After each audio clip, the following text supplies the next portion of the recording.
Carlos Clark, MD. Thanks for tuning in. Thanks for joining.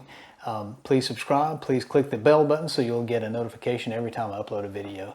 As promised, today we're going to have a demonstration of the Epley maneuver.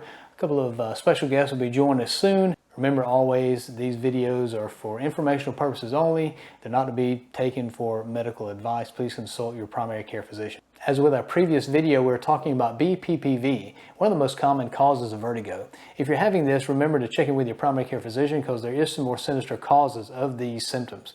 However, we'll be talking about the Epley maneuver coming up next, so stay tuned.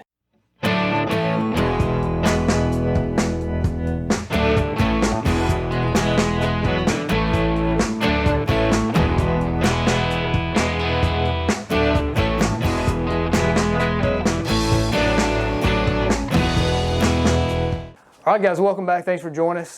Today we're going to have a real demonstration of the Epley maneuver. We've got Doctor of Physical Therapy, Thomley. He's from Southeast Health, and also a student here, Ben, that's going to be joining us today. You know, the Epley maneuver, I've had to experience it one time. I had a pre-med school episode where I rolled over in bed, had the typical symptoms, rooms spun, I got very nauseous, and I was able to get through the Epley maneuver on my own, and it almost immediately took the symptoms away. Sometimes my patients are a little confused when I do the handout. Some of them can follow it, but you know, following this procedure on a handout can sometimes be a little challenging. But as far as your results from doing the Epley on people who have BPV, pretty good, fast response, right? Very effective, very quickly, reduces symptoms dramatically. Awesome, awesome. And I know we didn't get into it a lot, but you know, in the semicircular tubules, you know, the mineral, the calcium deposits can be in different parts of the tubule, and there's things that physical therapists can look at as far as nystagmus, how the eye movements go when you turn your head. That can kind of clue us in as to if you have these deposits in certain spots of the tubule, and they can kind of adjust the maneuvers to accommodate that as well. So anyway, so let's get started. So we've identified Ben as a right BPPV candidate. That's what we think the symptoms are. So to treat that, the first thing we're going to do when we start this Epley maneuver is have him lying down with his head hanging off the end of the plinth, turn to the right. So you always remember this as turn it to the side that makes him dizzy. And so we're going to hold this position for at least 30 to 60 seconds, watching his eyes the whole time to let them show us what kind of nystagmus that we're seeing. So we're going to hold it there for 30 to 60 seconds, depending on his symptoms. If his symptoms stop, then that means that we're ready to move. So we're watching him. His symptoms have now stopped.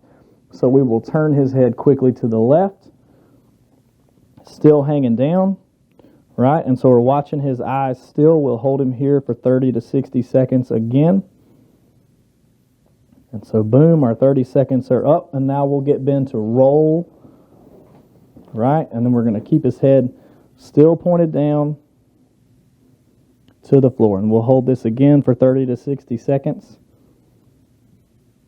or until symptoms resolve. And then after his symptoms resolve, we'll let Ben bring his feet down and sit up.